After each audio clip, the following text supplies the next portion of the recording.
The wall at Jericho was an impenetrable force to any army that was trying to overtake the city.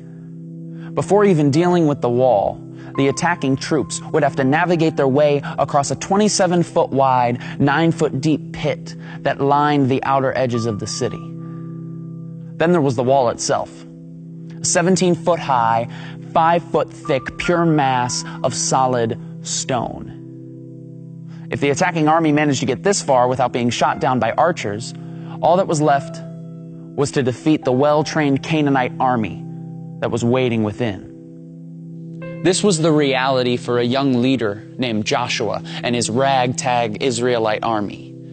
These Israelites, who had seen an entire generation live and die while wandering through the desert, were tired, hungry, and facing what seemed like an impossible task, a hopeless situation. Now, I haven't lived very long, but I've lived long enough to know this, that running into walls is a part of life.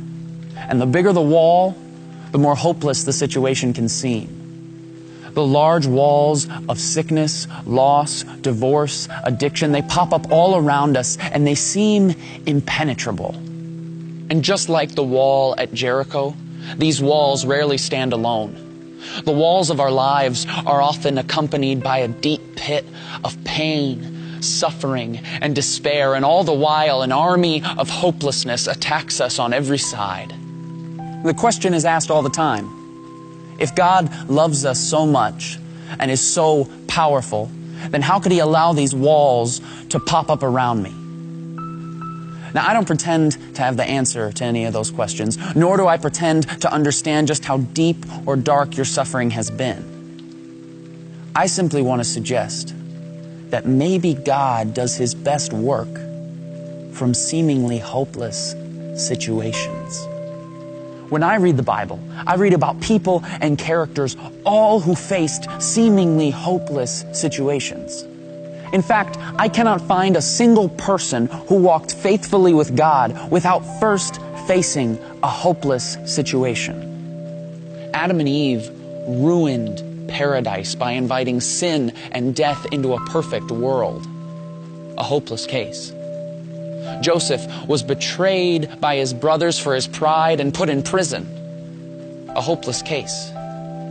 Moses was cornered on the banks of the Red Sea with the most powerful army in the world breathing down his neck. A hopeless case.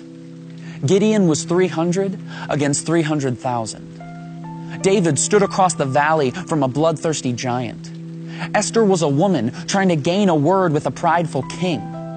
Daniel's roommate was a lion. His friends were thrown in an oven. Jonah sucked at his job and got stuck in a whale. Peter was a coward.